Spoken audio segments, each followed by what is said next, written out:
Hi, I'm Bruce Burke, and we're here today at the Social Mobile Payments event. I'm bringing some of the luminaries that are speaking and involved in the event, and we're sitting and having conversations with them about their innovation and their ideas. And today I've got Richard Steggall with Waspit. He's the CEO and founder. That's right. And Waspit is my definition from what I experienced at Finovate is a social mobile wallet geared towards the university crowd. We're certainly geared towards the university crowd. I think the way in which we explain it is that we are an interactive social banking platform designed specifically for students. And mobile certainly forms a core component of that platform in that a student's lifestyle is very much a mobile one. They're managing their affairs through their mobile devices, and we aim to deliver core banking capabilities via means that are relevant to their current lifestyle. We then integrate those banking capabilities with their social media habits, so they're able to have automatic Foursquare check-ins when they go to a restaurant, automatic Facebook check-ins. They're able to post reviews, they're able to pull review information from our mobile app or from our web-based. How do you do an automatic check-in? When I have my Galaxy Nexus, Yep. of course I have my location settings off to save my battery, so I turn Yep. on my location settings, I open up Foursquare, I wait for it to triangulate, I first I find the location, and then I check in, I take the picture, I do the text, and it's a 5-minute process. So how are you facilitating an automatic check-in for a mobile user with your solution? There are a couple of ways in which we facilitate that check-in, but primarily, and if the user isn't going to or isn't attempting to find out what specials may be at that venue, simply by swiping the Waspit debit card or by tapping their mobile phone that's linked to their Waspit account at the time of purchase, it automatically checks you in at that venue, so you're getting the Foursquare points. You can track where you've been spending and what have you. If, however, the user goes into the merchant store and says, well, I'd like to see what special I could take advantage of today, then they can, through our mobile app, do the manual check-in, again using location-based services, or they can simply look for that merchant, check in and redeem or pull whatever offers may be available to them at that point in time. And you're also doing the same thing with Facebook, or there can be a tweet automated by... Again, the user can select what they want to share with their friends. They can select whether they want certain transactions or certain user experiences posted to Facebook. So if they've set the automatic Facebook check-in, for example, all it is going to say is that Richard's just checked in at Joe's Bar. Okay. It is not going to say Richard spent $15.60 at Joe's Bar and bought, 2 margaritas.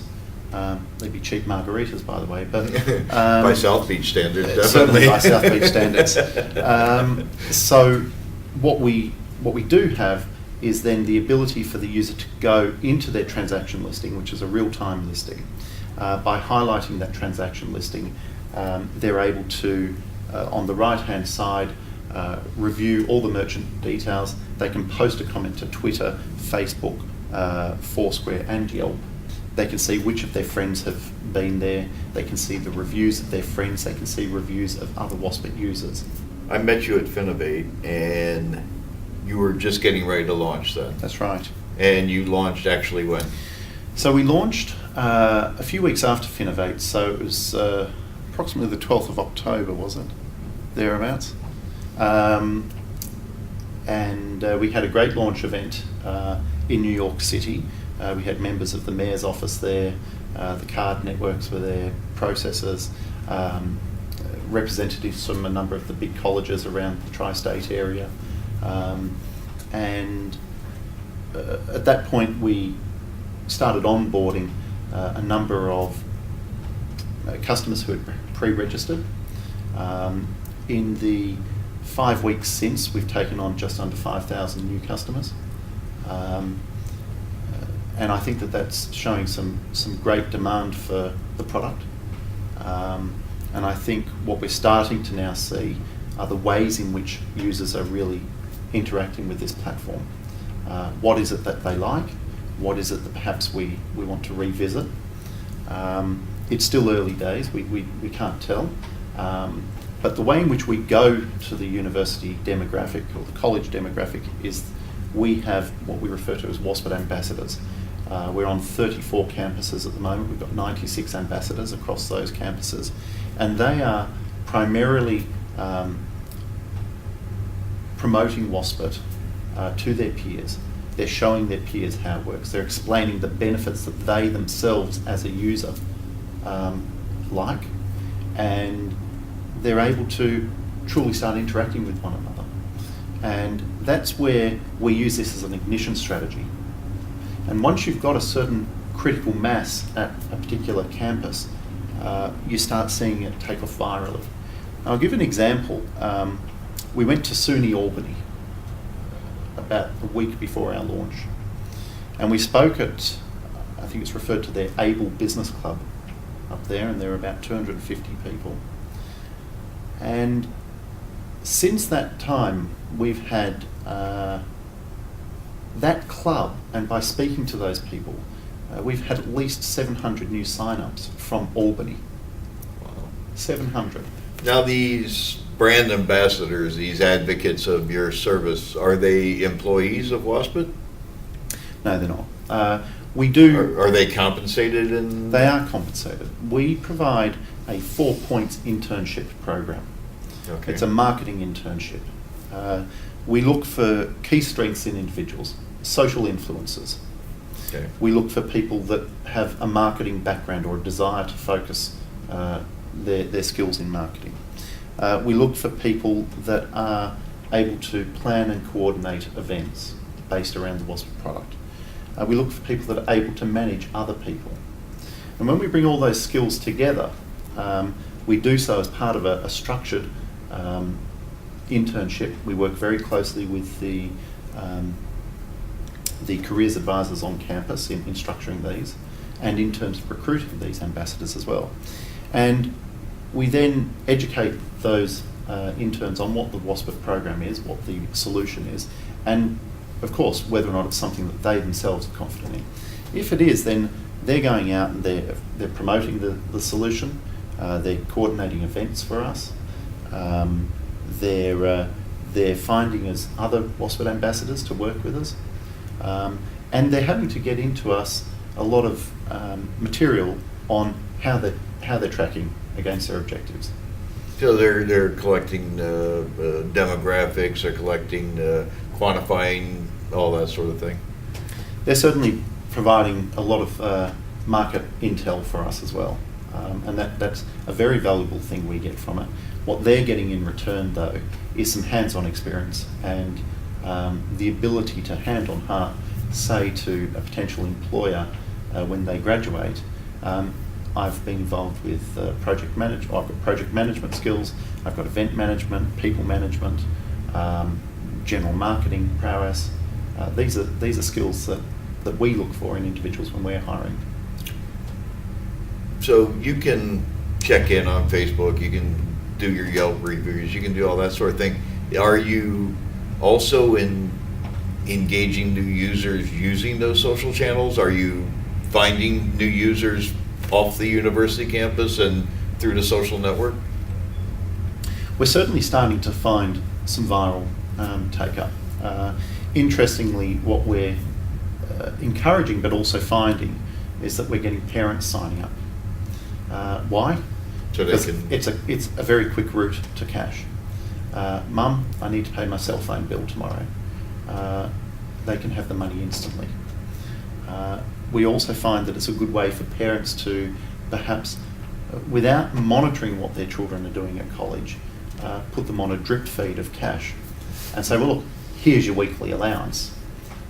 Instead of saying, well, I've got to run down to the bank and put some more money in so that Jim can pay his cell phone bill.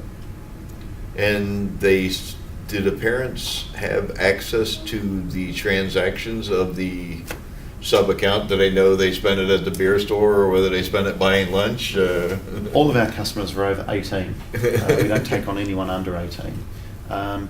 We think that, in fact, we're almost certain that they don't want their parents seeing what they're spending their money on. They don't get to see where they spend their cash, so they probably shouldn't get to see where they spend, where they use WASPA to pay for things. When I think university and I think mobile wallet, my thought automatically goes to things like college bookstores, the cafeteria, other events that require payment, parking, any number of different aspects. Is there any integration into the university systems where they can make those payments and or use this as an ID kind of a thing? Or look, firstly, it really is a ubiquitous platform in that it can be used anywhere where MasterCard is accepted around the world.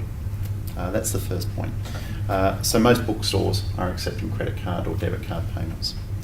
The second thing is that we have the ability to link identification to the platform. Facebook. I mean, he got to start through, essentially scraping university sites and putting the users on. I mean, he added users that didn't even want to be users to begin with to get started. And I'm not suggesting that WASPA is anywhere new at doing that, but do you see that going after the same market the same way Facebook went after that market? Do you see that as the plan to grow it? And do you eventually see it to go beyond? Obviously, moms are already signing up so they can fund the son's, lunch or whatever. But do you see it going beyond even that, where it creeps off campus and into the university town? Or it will definitely creep off campus. There's no doubt about it. It'll definitely creep into the baby boomer market. The baby boomers here in America are amongst the highest users of internet banking. We're certainly not adopting the same sort of approach that Mark Zuckerberg did. I think a lot of companies could learn from that, but when you're in the financial sector, some of his tactics aren't necessarily available to us. What is interesting, though, is that if you look at how Facebook and other success stories like that have taken off, the viral component is that you're pushing out to your friends or you're pulling in from friends information. And they've got to be part of that network or that platform. We've recognised that, and so we are actually making our mobile app, we're no longer limiting that to people that just want to use it for the banking component. So from early next year, people will be able to download that app. They'll be able to use it for the split the bill functionality. They'll be able to use it for reviewing venues to go to, finding friends, where they're located. They'll be able to have things like their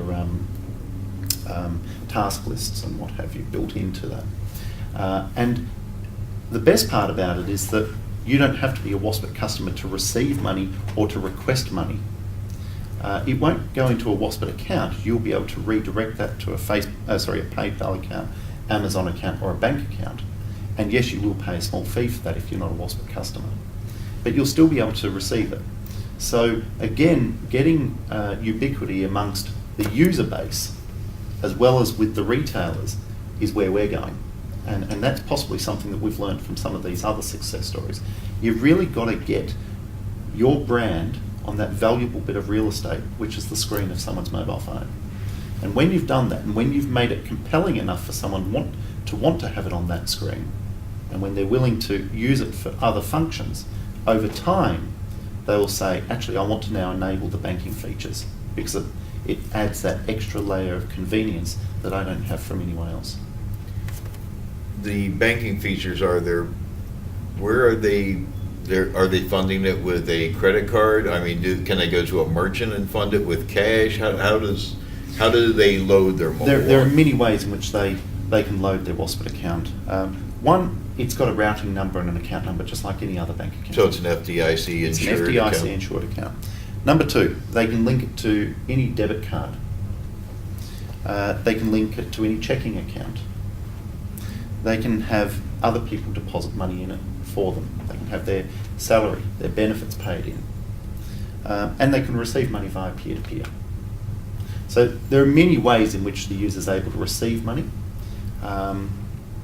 More ways than what you can with a lot of the other alternate banking providers out there. And you can spend it anywhere, MasterCard. What about the Visa, Amex? It's a virtual Visa, MasterCard inside the mobile wallet. We bridge the technology gap with those phones that don't have NFC built in by providing an RFID tag that goes on the back of the mobile phone or behind the battery cover. For those that do have NFC capabilities, we're now working with a TSM provider to gain access to the secure element, and so we should be able to use that technology so that people again can tap and pay. That works anywhere where MasterCard PayPass is accepted. There's a growing number of outlets here in the US and abroad where it works, and it's certainly great for small transactions. The MasterCard debit card, that works again anywhere where MasterCard is accepted worldwide. You'll find that Visa and MasterCard have a similar acceptance footprint, and therefore, we're not so worried about it. Even as good as say American Express's footprint is, you often have this perception that there is less acceptance of it, and therefore the brand sometimes suffers amongst the lower demographic. But the reality is most of the card companies are accepted at most venues around the country. But you have it for Android, you have it for iOS, you have it for Windows Phone. We don't have it for Windows. We've got iOS and Android at this stage. And is there any future idea around using it on a tablet and other form factors? So at some stage next year, we're going to roll out apps specifically for the tablets. It's a growing market. It's in particular a growing market within our demographic. Right now, mobiles are far more prevalent than tablets. Tablets are nice to have, a luxury item with a lot of students.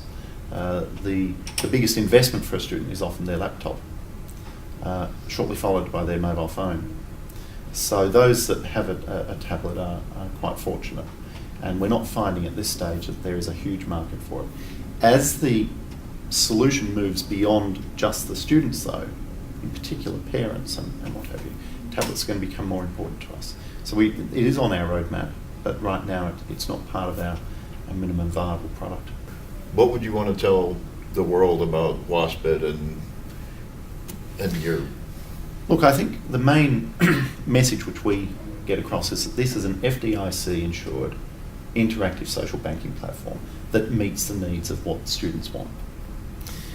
The secondary audience that we have is not an audience that is necessarily one that's going to become a user, but it's our users' parents. And parents are very influential over their children as they're going into college, and they will often recommend and even perhaps make the decision on which financial institution the student should be using to deal with their cash.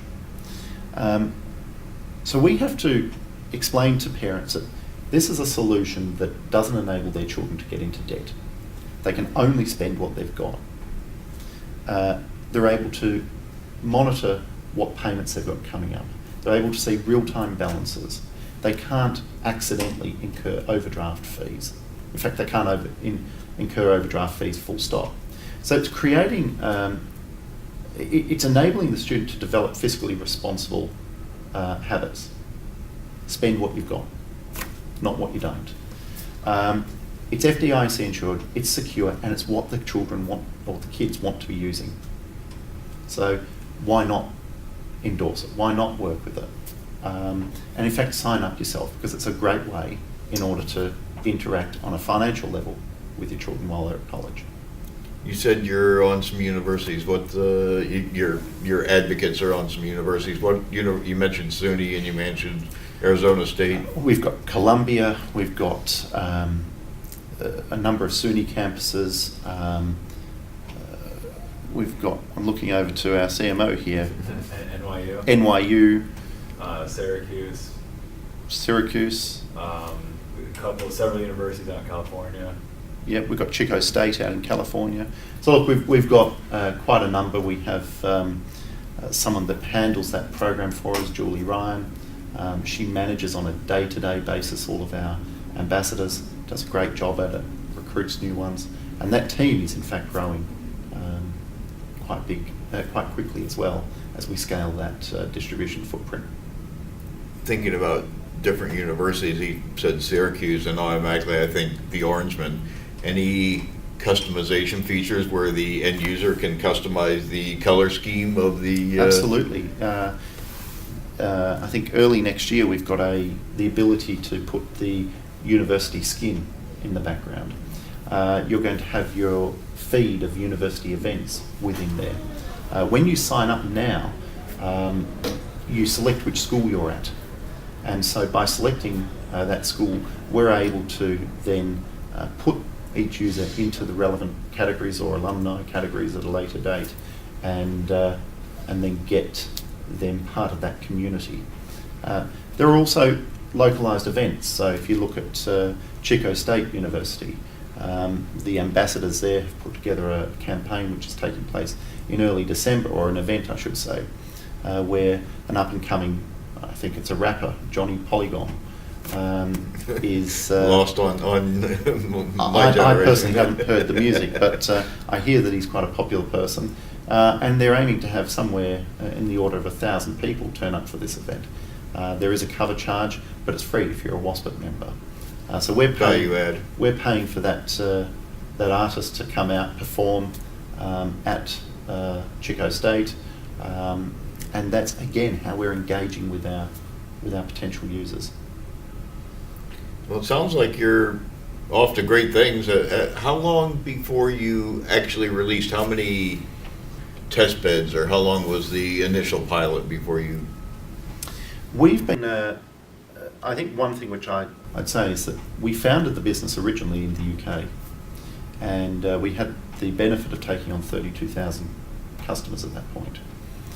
It was for a much less detailed solution. It was nowhere near as feature rich as this is, but we learnt a lot from dealing with those users.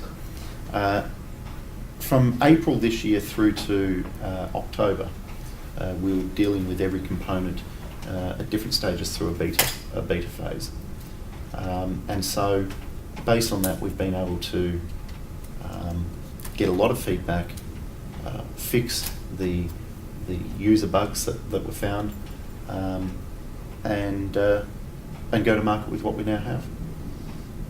Sounds great. It sounds like you're off to a fabulous start. I wish you all the success in the world, and I hope that we can somehow contribute and give you a little more visibility. And thanks for stopping by. I appreciate it. Thank you. Thank you.